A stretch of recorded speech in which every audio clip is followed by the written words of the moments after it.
이번 시간은 2장 변수와 타입입니다. 여러분 교재 30페이지 변수 부분입니다. 자, 먼저 변수라고 하는 것은 하나의 값을 저장할 수 있는 메모리 공간, 즉 우리 메모리에 있는 방을 얘기를 하는 겁니다. 방.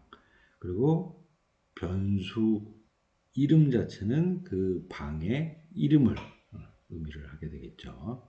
그러니까 즉, 그 변수라고 하는 이름을 붙여놓고 그 변수에다가 메모리에다가 방을 만들어 놓은 다음에 필요시에 우리가 어떤 값을 집어넣었다가 또 필요하면 꺼냈다가 그 다음에 또 그 값을 바꾸어서 또 저장도 하고 이렇게 할 수 있는 공간이 되겠습니다. 자, 그러면 이 우선 변수 선언, 즉 방을 잡아야 되겠죠. 방을 잡아야 돼요. 그러면 그럴 때는 우리가 프로그램에서 어떻게 정의를 하냐면 실제 앞에다가 타입을 정의하고 그 다음에 변수의 이름, 즉 방 이름을 쓰게 됩니다. 그리고 세미콜론을 붙이겠죠. 자, 그러면 이제 요 예제를 보면 지금 age라고 하는 변수 이름이에요. 즉 방 이름이에요. 자, 그런데 그리고 여기 보면 value라고 하는 또 방 이름이에요. 자, 근데 우리가 이제 일반적으로 우리 그 집이라든지 뭐 사무실이라든지 그런 방이 있으면 그 공간만 잡아놓으면 그 안에 뭐 무엇을 집어넣든지 상관이 없죠. 그런데 이 프로그램에서 얘기하는 방, 즉 변수의 특성은 그 방에 들어갈 수 있는 종류를 정해야 됩니다. 정해야 돼요. 그래서 요 타입이라고 해서 요 앞에 붙어 있는 것의 의미가 뭐냐면 age라고 하는 방을 잡아놨는데 즉 방 age라고 하는 이름으로 붙은 변수가 있는데 이 안에는 int 즉 인테자 정수만 들어갈 수 있다라고 하는 것을 의미를 하게 되는 것이고요. 그 다음에 여기 지금 value라고 하는 방, 즉 변수를 잡아놨는데 이 앞에 double이라는 것이 붙었기 때문에 여기에는 실수, 즉 소수 형태로 되어 있는 값만 들어갈 수 있다라고 하는 의미를 가지고 있습니다. 자, 그러면 31페이지에 보시면 우리가 이제 이 방 이름, 즉 변수 이름을 붙이는데 나름대로 규칙이 있어요. 즉 이름에 대한 규칙이 있다라고 하는 것이에요. 자, 첫 번째는 문자이거나 뭐 이 달러, 뭐 언더바로 시작을 해야 되고 숫자로는 시작할 수 없다라고 되어 있습니다. 그런데 이제 통상 여러분들이 당장은 뭐 달러라든지 언더바라든지 이런 것들은 쓰지 않으셔도 돼요. 그래서 가장 기본적인 부분으로 우리가 프로그램을 할 거기 때문에 그냥 변수 이름은 알파벳으로 한다라고 여러분들이 이해를 하시면 됩니다. 그리고 이 변수 이름이라는 것은 이름만 보면 아 이게 무슨 의미인지를 우리가 알아야 되기 때문에 어떤 숫자를 붙여놓으면 이게 의미 자체가 무엇인지 잘 구분이 안 가죠. 뭐 만약에 이제 숫자를 붙여서 의미를 갖고 있다면 모를까. 그렇지 않다면 가급적 모두 알파벳, 영문 알파벳을 써서 이름을 붙여야 되는 게 일반적입니다. 자, 그리고 자바에서는 대소문자 구분한다 그랬죠. 영문에. 그래서 대소문자를 구분하게 되고요. 그래서 이 예시에 보면 first name이라고 하는 게 보면 n이 요거는 소문자, 요거는 대문자죠. 그렇다면 두 개는 다른 변수, 즉 다른 방 이름으로 인식을 한다라고 하는 것입니다. 자, 또 우리가 이제 어떤 의미를 갖는 방 이름, 즉 변수 이름을 붙일 때는 영문 단어 하나로 해결이 되지 않고 여러 단어를 붙여야 되는 경우가 있다라는 것이죠. 자, 그렇다면 이제 우리가 전 세계 개발자들이 이제 다들 이렇게 쓰고 있어요. 쓰고 있어요. 특히 이제 객체지향이라는 프로그램을 할 때 대부분 지키는 관습인데 두 개 단어로 되어 있는 경우에는 첫 번째 단어는 다 소문자로 씁니다. 다 소문자로 쓰고요. 그 다음에 두 번째 단어부터는 첫 번째 글자만 이렇게 대문자로 쓰게 돼요. 자, 그럼 지금 맥스 스피드의 두 번째 단어의 첫 번째 글자만 S가 된 것이고요.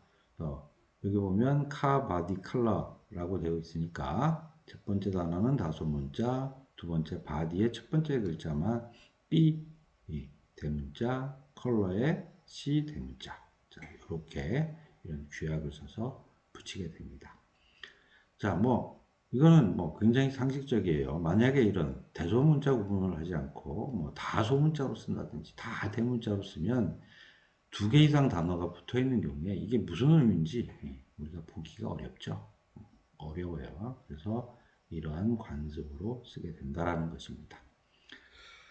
자, 다음은 이제 이 길이, 그 글자 수가 되겠죠. 변수 이름에 붙이는 글자 수는 제한이 없습니다. 자, 그리고 이제 자바 예약어는 사용할 수 없다라고 되어 있는데, 여러분 교재 31페이지 하단에 보면 이게 이제 예약어라고 되어 있어서 이것은 우리가 사용할 수 없는 단어입니다. 그래서 이 예약어라는 것을 가지고 실제 문법의 기본 구조를 만들 때 사용하기 때문에 실제 여러분들이 이클립스로 코딩을 하게 되면 이게 이제 그 자주색 형태대로 보여요. 자주색 형태대로 보여서 이것은 우리가 쓸 수 없는 이름이다라는 것들을 직관적으로 알 수 있고요.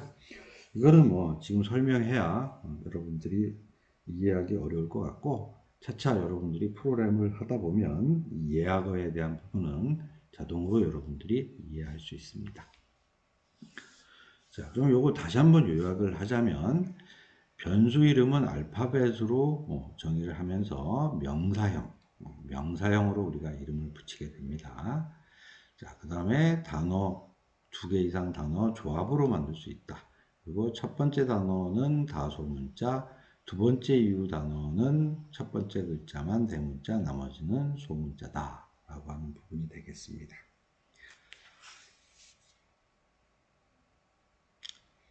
자, 다음은 32페이지에 실제 우리가 이제 변수를 사용하려면 선언을 하고 거기다가 필요한 값을 저장을 하고 이와 같은 과정을 거치게 되겠죠. 과정을 거쳐요. 그러면 실제 이렇게 사용하는 방법은 좀 두 가지 형태가 존재를 합니다. 즉 각각 나누어서 선언과 값 저장을 따로따로 하는 방법이 있고요. 또 하나 방법은 선언과 동시에 값을 저장할 수 있는 방법이 있습니다. 자, 근데 이제 앞으로 이제 이 표기법에 대한 부분인데 교수님이 여기다가 별표, 그 다음에 동그라미 이렇게 쳐놓은 것의 의미 자체는 여러분이 별표로 되어 있는 것을 사용하라라는 의미입니다. 그리고 동그라미는 실제 사용은 가능하지만 실제 이렇게 잘 사용하지 않거나 빈도수가 굉장히 적은 경우에는 교수님이 이렇게 동그라미 표시를 해 놓을 것입니다. 자, 그러면 지금 보면 int score라고 했으니까 앞에서 설명한 대로 score라고 하는 변수, 즉 방 이름을 정한 거죠. 그죠? 메모리에 저장할 수 있는 방 이름을 정한 것이고 그 앞에 int라고 붙었으니까 여기 방에는 정수만 들어갈 수 있다라고 이렇게 선언을 한 부분이 되겠습니다. 그리고 score 이퀄 90이라고 됐으니까 스코어라고 이름되어 있는 변수, 즉 그 방에 90이라고 하는 정수값을 집어넣는 부분으로 여러분들이 해석을 하면 되겠습니다. 자, 그러면 여러분들은 이제 이렇게 사용하는 것을 교수님이 권장을 하는데 int score equal 90이라고 해서 실제 정수만 들어갈 수 있는 score라고 하는 변수, 즉 방을 잡아놓고 바로 90이라는 값을 저장해라 라는 의미라고 하는 것입니다.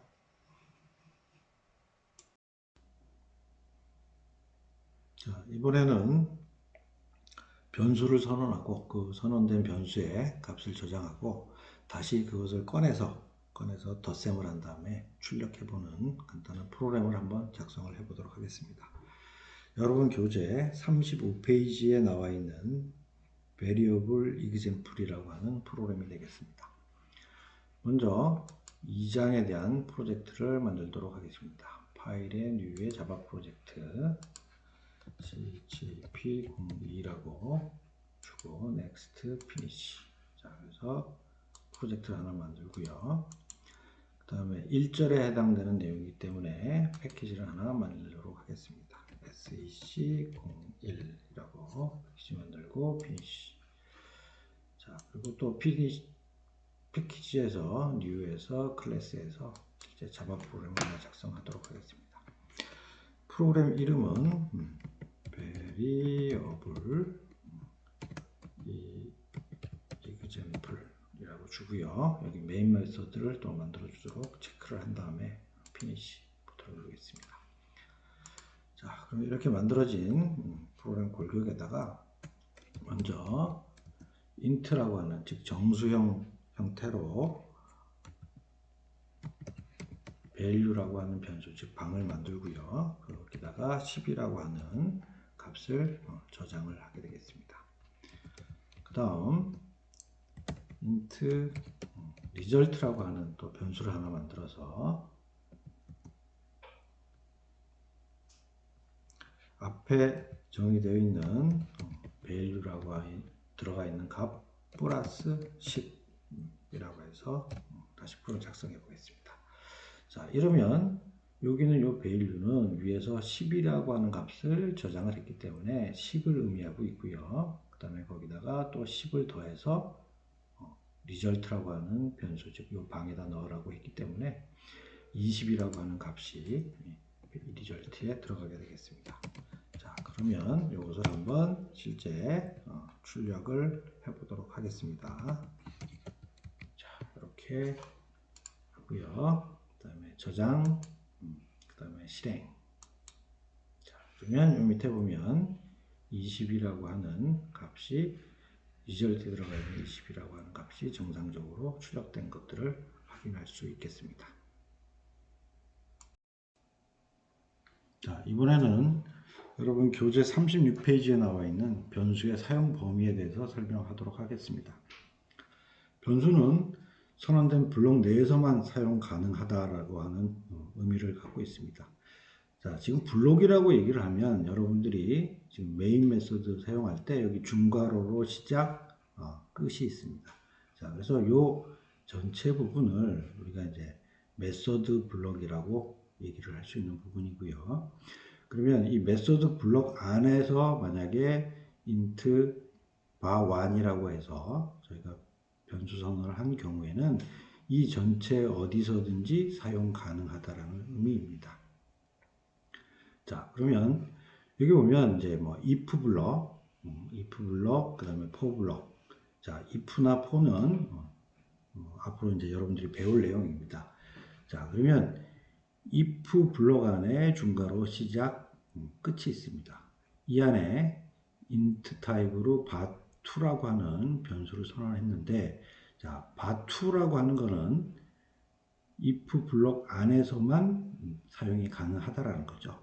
즉, 여기서만 사용 가능하고 var2는 만약에 이쪽 for 블록 선언한 이곳에서는 사용할 수 없고, 그 다음에 메소드 블록 전체에서는 사용하지 못한다라는 의미입니다. 자, 또 이 for 블록 안에 보면 int var3라고 또 선언을 했어요. 자, 그러면 var3는 이 for 블록 안에서 선언을 했기 때문에 사용할 수 있고요. 또한 지금 여기 있는 var1은 if 안에서도 사용 가능하고 for 안에서도 다 사용 가능합니다.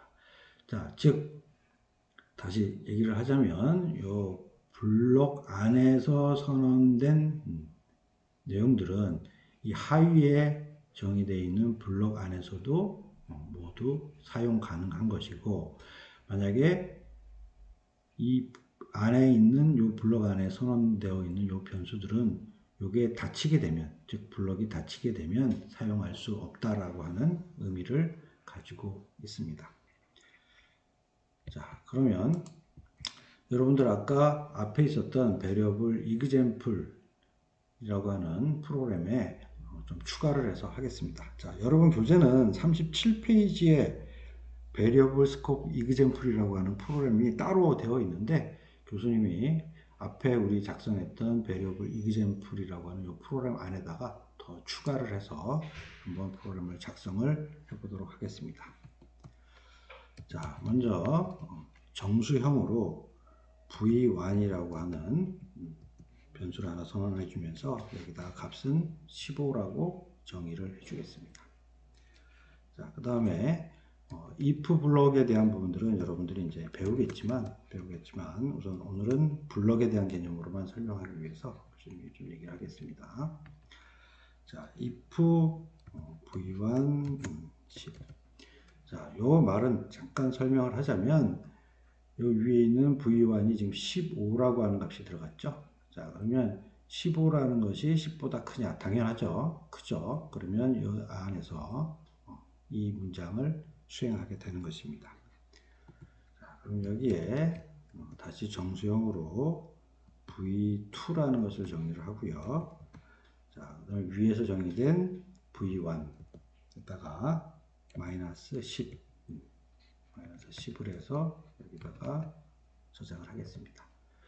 자, 그러면 v1은 여기서 15가 들어갔으니까 15 마이너스 10 하니까 실제 v2에는 값이 5가 들어가겠죠. 자, 그럼 다음에 이 블럭을 닫아준 요 다음에 다시 또 정수형으로 v3라는 것을 선언을 해주겠습니다. 자, 여기에 v1. 자, 여기 v1이니까 여기 15죠. 15고 이것은 지금 내내 메소드 블록 안에 있는 내용이기 때문에 이것은 이상 없이 정상적으로 들어갈 거고요. 자, 그 다음에 여기에 v2. 자, v2는 지금 보면 요 if 블록 안에서 선언됐기 때문에 닫혔기 때문에 블록이 닫혔기 때문에 이것은 에러가 날 겁니다. 자, 그 다음에 여기에 플러스 5. 자, 이렇게 문장을 주면 자, 여기 보면 마우스로 여기다 갖다 대면 자, 뭐라고 해놨느냐? v2 cannot be resolved to a variable. 그래서 여기서 정의된 v2라고 하는 이 변수는 내가 인식을 하지 못한다라고 하는 의미를 갖고 있습니다. 자, 그러면 이건 이제 에러가 났으니까 주석 처리를 하고요. 주석 처리를 하고 이번에는 다시 v3에다가 v1 플러스 5 여기까지만 작성을 하겠습니다. 자, 그러면 이렇게 되면 v1은 지금 15죠. 자, 15에다가 5를 더해서 다시 v3에 집어넣어라 라고 했기 때문에 v3에는 20이라는 값이 들어가겠죠. 자, 그럼 이것도 마찬가지로 한번 출력을 한번 해보도록 하겠습니다. 여기다가 v3에서 출력하도록 하고, 자, 이거 저장을 하고, 그 다음에 실행. 자, 그랬더니 이번에 어떻게 결과가 나왔죠? 우리 앞에서 얘기했던 리절트에 들어가 있는 값은 아까 20이었죠. 이번에 v3에 들어가 있는 값은 v1, 즉 15죠. 15에다가 5를 더했으니까 v3에는 20이 들어갔겠죠. 그래서 정상적으로 20이 여기에 이렇게 출력이 돼서 나오는 것을 알 수 있습니다.